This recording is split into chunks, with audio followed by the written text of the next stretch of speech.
ओम श्री गणेशाय नमः। श्री आशुतोषाय नमः। आज हम श्रीमद् भागवत महापुराण सप्ताह कथा एक सदग्रंथ चतुर्थ स्कंद का अध्याय 14 करने जा रहे हैं। राजा वीन की कथा। श्री मैत्रेय जी कहते हैं, विदुर जी, भृगु आदि मुनियों ने देखा कि राजा विहीन पृथ्वी पर सब लोग मर्यादा का उल्लंघन कर रहे हैं। तब उन्होंने माता सुनीता की सम्मति से मंत्रियों के सहमत न होने पर भी वेन को राजपद पर अभिषिक्त कर दिया। वेन के कठोर शासन से चोर डाकू छिप गए। राजमत से उन्मत्त वेन महापुरुषों का अपमान करने लगा। उसने टिंडोरा पिटवा दिया कि हमारे राज्य में धर्म कर्म नहीं होंगे। सभी ऋषि लोग इकट्ठे होकर सलाह करने लगे कि प्रजा इस समय घोर संकट में है। प्रजा की सुख शांति के लिए हम सब वेन के पास चलकर समझावें। यदि समझाने पर भी वह नहीं मानेगा तो अपने तेज से हम उसे भस्म कर देंगे। ऐसा विचार कर वे लोग वेन के पास गए। मुनियों ने कहा, राजन, प्रजा का कल्याण रूप धर्म आप नष्ट न करें। धर्म के नष्ट होने से राजा भी ऐश्वर्य विहीन हो जाता है। जब ब्राह्मण लोग यज्ञों का अनुष्ठान करेंगे तब प्रसन्न होकर भगवान के अंश स्वरूप देवता आपको मनचाहा फल देंगे। अतः आपको धर्म अनुष्ठान बंद करके देवताओं का तिरस्कार नहीं करना चाहिए। वेन ने कहा, मूर्ख ब्राह्मणों, विष्णु, ब्रह्मा, महादेव, इंद्र, वायु, यम, सूर्य, मेघ, कुबेर, चंद्रमा, पृथ्वी, अग्नि और वरुण आदि संपूर्ण देवता राजा के शरीर में रहते हैं। अतः राजा सर्वदेवमय है। तुम लोग मेरा ही पूजन करो। भला मेरे अतिरिक्त और कौन अग्र पूजा का अधिकारी हो सकता है। वेन का पुण्य क्षीण हो चुका था, अतः मुनियों के बहुत विनय करने पर भी वह नहीं माना। अपनी मांग को व्यर्थ हुई देख मुनि लोग उस पर अत्यंत कुपित हो गए और मार डालो, इस दुष्ट पापी को मार डालो। यदि यह जीता रह गया तो संसार को भस्म कर डालेगा। यह दुराचारी किसी प्रकार से राज सिंहासन के योग्य नहीं है, क्योंकि यह निर्लज्ज साक्षात श्री हरि की निंदा करता है।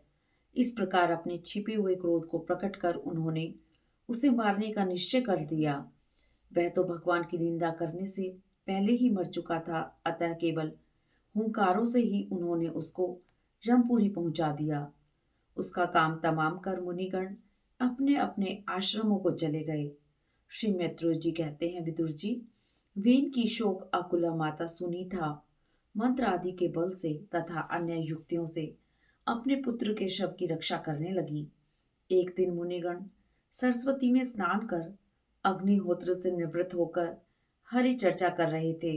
उसी समय उन्होंने सब दिशाओं में धूल उड़ती देखी। वे समझ गए कि राजा के मर जाने पर चोर लुटेरे धावा बोल दिए हैं। अपने तपोबल से उन्हें रोकने में समर्थ होने पर भी वे हिंसा नहीं चाहते थे। फिर भी उन्होंने विचार किया, ब्राह्मण यदि समदर्शी और शांत स्वभाव भी हो तो दोनों की उपेक्षा करने से उसका तप नष्ट हो जाता है। फिर राजऋषि अंग का वंश भी नष्ट नहीं होना चाहिए, क्योंकि इससे अनेक भगवत परायण राजा हो चुके हैं। ऐसा निश्चय कर उन्होंने मृत वेन की जांग को बड़े जोर से मथा, तो उसमें से कौए के समान काला सा एक बोना पुरुष उत्पन्न हुआ। उसकी भुजाएं छोटी, जबड़े बहुत बड़े, टांगे छोटी, नाक चपटी, नेत्र लाल, केश तांबे केश के से थे। उसने दीनता से पूछा, मैं क्या करूं? ऋषियों ने कहा, निषिद्ध अर्थात बैठ जा। इसी से वह निषाद कहलाया।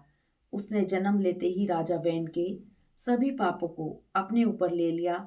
अतः उसके वंशधर नैषाद भी हिंसा, लूटपाट आदि पाप कर्मों में रत रहते थे। इसलिए वे गांव और नगर में न टिककर वन और पर्वतों में ही रहते हैं। इस तरह चतुर्थ स्कंद का चतुर्दश अध्याय समाप्त हुआ। अध्याय 15 महाराज पृथु का आविर्भाव और राज्य अभिषेक। श्री मैत्रेय जी कहते हैं, विदुर जी, इसके बाद ब्राह्मणों ने पुत्रहीन राजा वेन की भुजाओं का मंथन किया। उनसे एक स्त्री पुरुष का जोड़ा प्रकट हुआ। ऋषियों ने कहा, यह पुरुष भगवान विष्णु की विश्व पालनी कला से प्रकट हुआ है और यह स्त्री उन परम पुरुष की अनपायनी शक्ति लक्ष्मी जी का अवतार है। यह पुरुष अपने सुयश का प्रथम विस्तार करेगा, अतः पृथु नामक सम्राट होगा।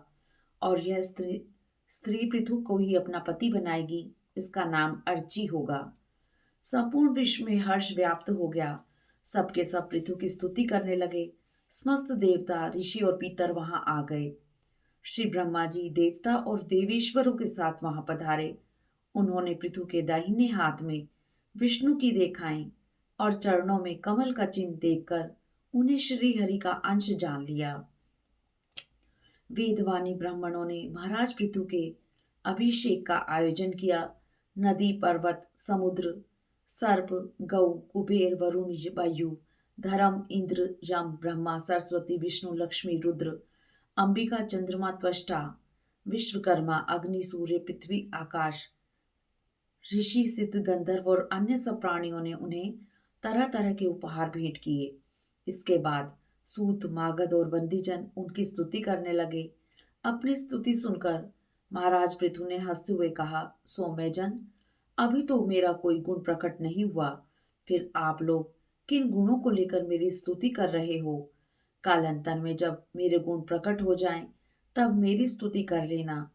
श्री हरि के गुण अनुवाद के रहते अन्य मनुष्यों की स्तुति नहीं करनी चाहिए। महागुण संपन्न समर्थ होने पर भी कोई भी बुद्धिमान पुरुष केवल संभावना मात्र से अपनी स्तुति करवाना नहीं चाहेगा। यदि वह विद्या अभ्यास करेगा तो इसमें अनेकों गुण हो जाएंगे। इस प्रकार की स्तुति करवाना वंचना मात्र है। ऐसे ऐसे पुरुष बुद्धिमान न होकर मूढ़ होता है। उसकी स्तुति उसका एक प्रकार से उपहास है। भगवान पृथु ने कहा, सूतगणों, अभी हमने कोई ऐसा श्रेष्ठ कर्म नहीं किया जिसकी प्रशंसा की जा सके। लोक में अभी मुझे कोई नहीं जानता। ऐसी स्थिति में बच्चों के समान मैं तुम लोगों को अपनी स्तुति कैसे कराऊं? इस तरह चतुर्थ स्कंद का पंचदश अध्याय समाप्त हुआ। ओम नमो भगवते वासुदेवाय नमः। अध्याय 16। बंदीजन द्वारा महाराज पृथु की स्तुति। श्री मैत्रेय जी कहते हैं, विदुर जी, महाराज पृथु के वचन अमृत को सुनकर गायक लोग बड़े प्रसन्न हुए। फिर वे मुनियों की प्रेरणा से उनकी स्तुति करने लगे। आप साक्षात श्री नारायण ही हैं। अपनी माया से अवतीर्ण आपकी महिमा का वर्णन करने में हम समर्थ नहीं हैं। आपका जन्म तो मृत राजा वेन के शरीर से हुआ है, किंतु आपके पौरुष का वर्णन ब्रह्मा आदि भी नहीं कर सकते। तथापि आपके कथा अमृत के आस्वादन में आदर बुद्धि रखकर मुनियों के उपदेश के अनुसार उन्हीं की प्रेरणा से हम आपके परम प्रशंसनीय कर्मों का कुछ विस्तार करना चाहते हैं। आप साक्षात श्री हरि के कला अवतार हैं और आपकी कीर्ति बड़ी उदार है। भविष्य में प्रकट होने वाले महाराज पृथु के संपूर्ण गुणों का गान उन्होंने किया। स्तुति करते हुए उन्होंने कहा, ये धर्मधारियों में श्रेष्ठ भगवान पृथु लोक में धर्म मर्यादा की रक्षा करेंगे, अधर्मियों को दंड देंगे। ये प्रजा के पालन के लिए अपने शरीर में लोकपालों की मूर्ति धारण करेंगे एवं यज्ञ आदि के प्रचार द्वारा स्वर्गलोक और वृष्टि द्वारा पृथ्वीलोक दोनों का हित साधन करेंगे। ये सूर्य के समान अलौकिक महिमा युक्त प्रतापी एवं समदर्शी होंगे, बड़े ही दयालु होंगे। अवर्षण के समय जब प्रजा दुखी हो जाएगी, तब राजा के रूप में यही भगवान पृथु इंद्र की तरह जल वर्षा कर उनकी रक्षा करेंगे। इनकी गति जनता भी की समझ से परे होगी। इनके कार्य गुप्त रहेंगे। उन कार्यों को संपन्न करने का इनका ढंग भी बहुत गंभीर होगा। ये गुणों के एकमात्र आश्रय होंगे। वास्तव में महाराज पृथु साक्षात वरुण के ही समान होंगे। महाराज पृथु वेन रूप अरणी से मंथन से प्रकट हुए अग्नि के समान हैं। गुप्तचरों के द्वारा प्रजा वर्ग के गुप्त और प्रकट सभी कार्यों को ये देखते रहेंगे, किंतु अपनी निंदा और स्तुति आदि के प्रति उदासीन रहेंगे। संपूर्ण पृथ्वी पर इनका निष्कंटक राज्य रहेगा। इनके मनोरंजनात्मक कार्यों के कारण प्रजा इन्हें राजा कहेगी। तीनों गुणों के अधिष्ठाता और निर्विकार साक्षात नारायण ने ही इनके रूप में अपने अंश से अवतार लिया है, जिसमें विद्वान लोग अज्ञानवश प्रतीत होने वाले इस नानात्व को असत्य ही समझते हैं। ये समस्त भूमंडल की प्रदक्षिणा करेंगे। उस समय सभी लोकपाल और पृथ्वीपाल इन्हें भेंट समर्पित करेंगे।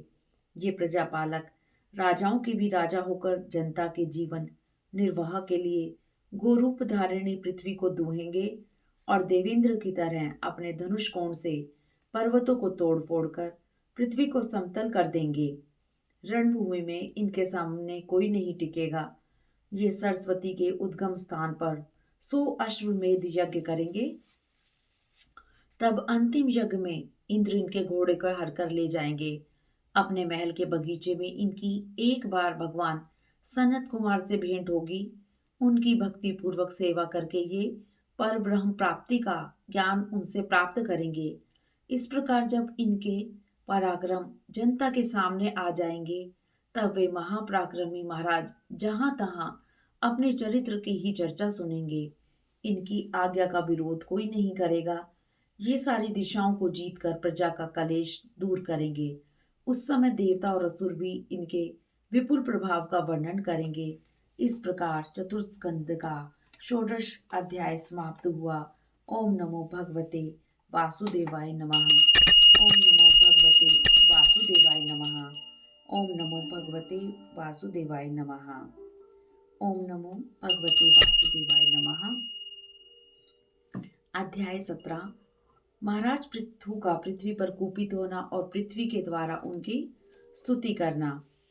श्री विदुर जी ने पूछा, ब्राह्मण, पृथ्वी ने गो का ही रूप क्यों धारण किया? पृथु द्वारा दूहते समय बछड़ा कौन बना?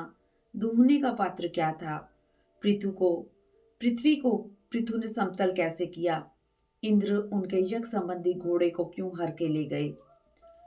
भगवान सनत कुमार जी से ज्ञान प्राप्त कर वे राजर्षि किस गति को प्राप्त हुए? श्री विदुर जी की जिज्ञासा को प्रश्न रूप में सुनकर मैत्रेय जी उनकी प्रशंसा करते हुए कहने लगे, विदुर जी, पृथु के राज्य अभिषेक के समय पृथ्वी अन्नहीन हो गई थी। भूख के कारण प्रजा दुखी थी। अतः प्रजाजनों ने अपने स्वामी पृथु के पास आकर कहा, राजन, आप ही हमारी जीविका के भी स्वामी हैं, अतः हमें अन्न प्राप्ति के लिए आप उपाय कीजिए। पृथ्वी ने अन्न और औषधि आदि को अपने अंदर छिपा लिया है। ऐसा निश्चय करके पृथु ने धनुष पर बाण चढ़ाकर पृथ्वी को लक्ष्य बनाया। पृथ्वी भय से कांपती हुई गो का रूप धारण करके भागने लगी। पृथु ने उसका पीछा किया। पृथ्वी भागते भागते जब थक गई, तब वह पीछे की ओर लौटी और महाराज पृथु से कहने लगी, राजन, आप मुझे क्यों मारना चाहते हैं?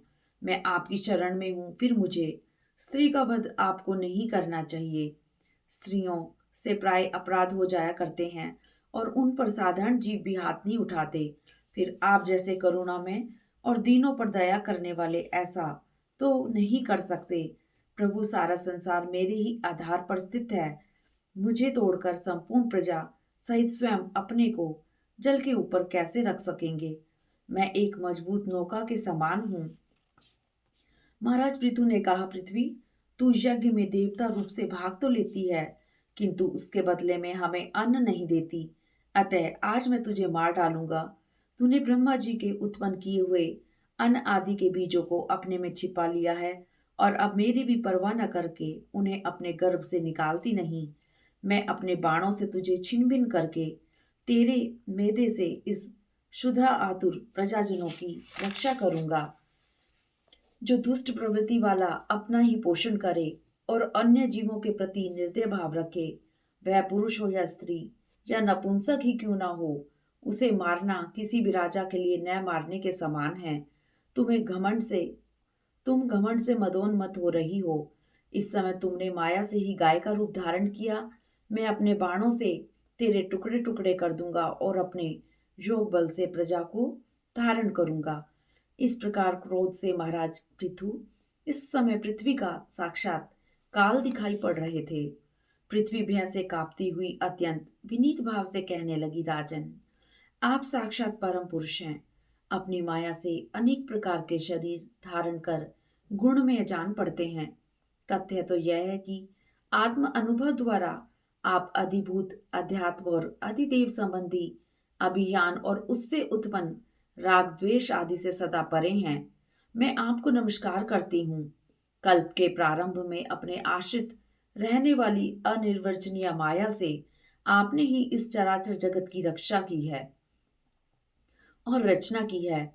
उसी माया से आप इसका पालन करने के लिए तैयार हुए हैं। धर्मपरायण आप फिर भी मुझ गाय रूप धारण करने वाली को क्यों मारना चाहते हैं? आप एक होकर भी मायावश अनेक रूप में दिखाई पड़ रहे हैं। आपने ही स्वयं ब्रह्मा की रचना कर उनसे जगत की रचना करवाई है। अतः आप सर्वेश्वर हैं। आपकी लीला को भला इंद्रियों के अधीन रहने वाले मनुष्य कैसे जान सकते हैं? आप ही अपने रचे हुए भूत इंद्रिय और अंतःकरण रूप जगत की स्थिति के लिए आदि परारूप होकर मुझे रसातल से जल के बाहर लाए थे। अजन्मा प्रभु, एक बार तो आपने मेरा उद्धार करके धराधर नाम पाया था। आज वही आप मेरे ही आश्रय रहने वाली प्रजा की रक्षा के लिए तीखे बाण चढ़ाकर दूध न देने के अपराध में मुझे मारना चाहते हैं। मैं आपकी शरणागत हूँ। आपको और आपके भक्तों को भी नमस्कार है। इस तरह चतुर्थ स्कंद का सप्तदश अध्याय समाप्त हुआ। ओम नमो भगवते वासुदेवाय नमः। अध्याय 18 पृथ्वी दोहन। श्री मैत्रेय जी कहते हैं, विदुर जी, पृथ्वी ने महाराज पृथु की स्तुति कर उनके क्रोध को शांत करते हुए डरते डरते कहा, प्रभु, पूर्व काल में ब्रह्मा जी ने जिन धान्य आदि को उत्पन्न किया था, मैंने देखा कि दुराचारी लोग ही उन्हें खाए जा रहे हैं। अतः उन सामग्रियों को मैंने अपने में छिपा लिया है। अधिक समय हो जाने से वे धान्य मेरे उदर में जीर्ण हो गए हैं। आप उन्हें पूर्वाचार्यों के बतलाए हुए उपाय से निकाल लीजिए। आप मेरे योग्य बछड़ा, दोहन पात्र और दूहने वाले कीजिए। मैं उस बछड़े के स्नेह से पिन्हा कर दूध के रूप में आपको सभी अभिष्ट वस्तुएं दे दूंगी। आप मुझे समतल कर दीजिए, जिससे वर्षा ऋतु बीत जाने पर मेरे ऊपर इंद्र का बरसाया हुआ जल सर्वत्र बना रहे। मेरे भीतर की आर्द्रता सूखने न पावे। यह आपके लिए मंगल कारक होगा। पृथ्वी की प्रार्थना स्वीकार कर पृथु ने स्वयंभू मनु को बछड़ा बनाकर अपने हाथ में ही संपूर्ण धान्यों से दूर लिया। ऋषियों ने गुरु बृहस्पति जी को बछड़ा बनाकर इंद्रिय रूप पात्र में वेद रूप पवित्र दूध दूहा।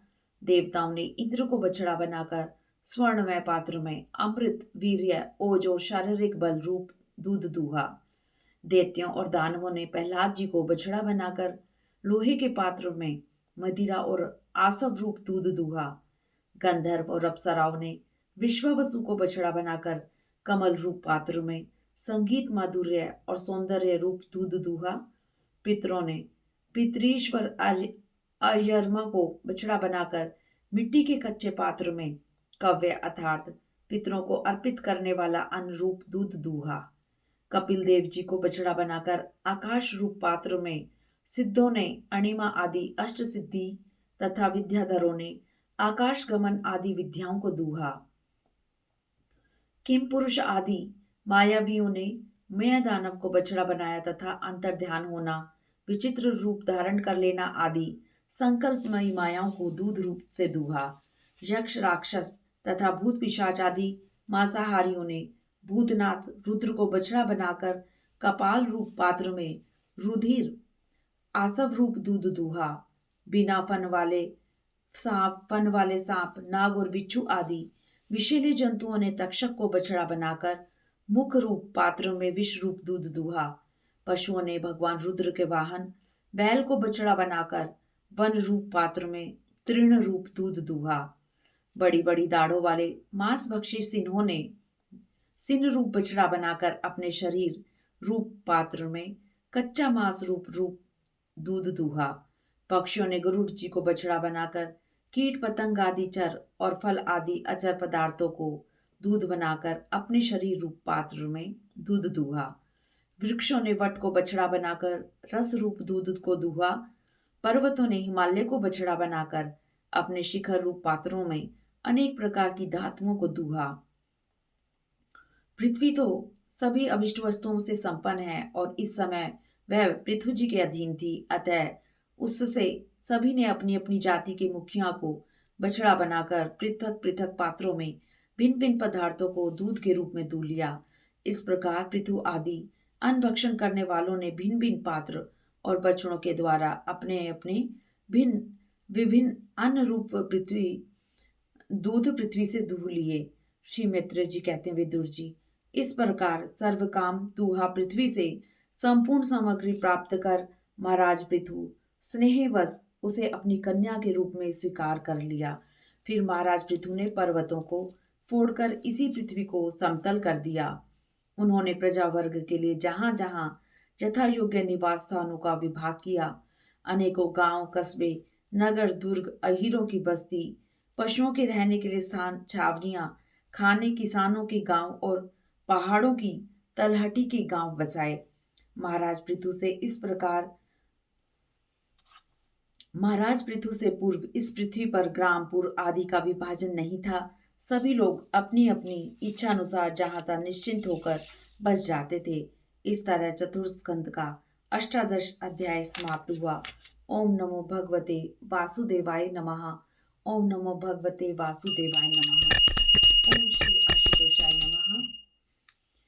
अध्याय 19 महाराज पृथु के 100 अश्वमेध यज्ञ। मित्र जी कहते हैं, विदुर जी, महाराज मनु के ब्रह्मवत क्षेत्र में जहां सरस्वती नदी पूर्वमुखी होकर बहती है, राजा पृथु ने 100 अश्वमेध यज्ञों की दीक्षा ली। इंद्र ने देखा कि पृथु मेरे कर्म से आगे बढ़ जाएंगे, वे सहन न कर सके। जिस समय महाराज पृथु अंतिम यज्ञ द्वारा यज्ञपति श्री हरि की आराधना कर रहे थे, इंद्र ने गुप्त रूप से उनके यज्ञ का घोड़ा हर लिया। उस समय इंद्र ने अपनी रक्षा के लिए पाखंड वेश धारण कर लिया, जिसका आश्रय लेकर पापी पुरुष भी धर्मात्मा सा जान पड़ता है। घोड़े के लिए इंद्र आकाश मार्ग से बड़ी शीघ्रता से जा रहे थे। उन पर महर्षि अत्रि की दृष्टि पड़ गई। उनके कहने से महाराज पृथु का पुत्र इंद्र को मारने के लिए दौड़ा। इंद्र सिर पर जटाजूट और शरीर में भस्म धारण किए हुए थे।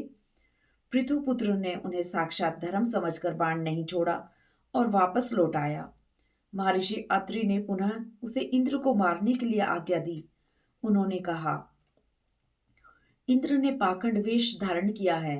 पृथुपुत्र ने इस प्रकार अत्रि ऋषि के द्वारा उत्साहित किए जाने पर इंद्र को मारने के लिए पुनः उसका पीछा किया। इंद्र उस वेश और घोड़े को छोड़कर अंतर्ध्यान हो गया। पृथुपुत्र यज्ञ पशु उस घोड़े को लेकर वापस लौट आए। उनके इस पराक्रम को देखकर महर्षियों ने उनका नाम विजिताश्व रखा। यज्ञ पशु को चशाल और यूप में बांध दिया गया। इंद्र ने घोर अंधकार फैला दिया।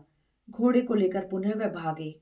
अत्रि मुनि ने फिर उन्हें आकाश में तेजी से जाते देख लिया, किंतु उसके पास कपाल और खड़वांग देखकर पृथुपुत्र ने पुनः उसे जाने दिया।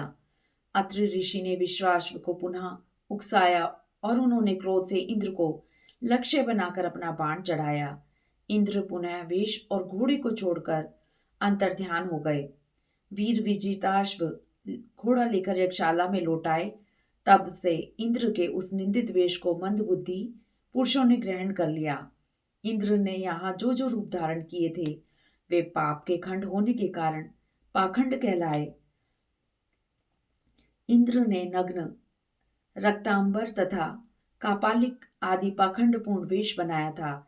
इन पाखंडों में मनुष्यों की बुद्धि प्राय मोहित हो जाती है, क्योंकि ये नास्तिक मत देखने में सुंदर हैं और बड़ी बड़ी युक्तियों से अपने पक्ष को दिखाते हैं। अतः लोग भ्रमवश धर्म मानकर उनमें आसक्त हो जाते हैं। श्री मैत्रेय जी कहते हैं, विदुर जी, इंद्र की इस कुचाल पर महाराज पृथु को बड़ा क्रोध आया। उन्होंने अपना धनुष उठाकर उस पर बाण चढ़ाया।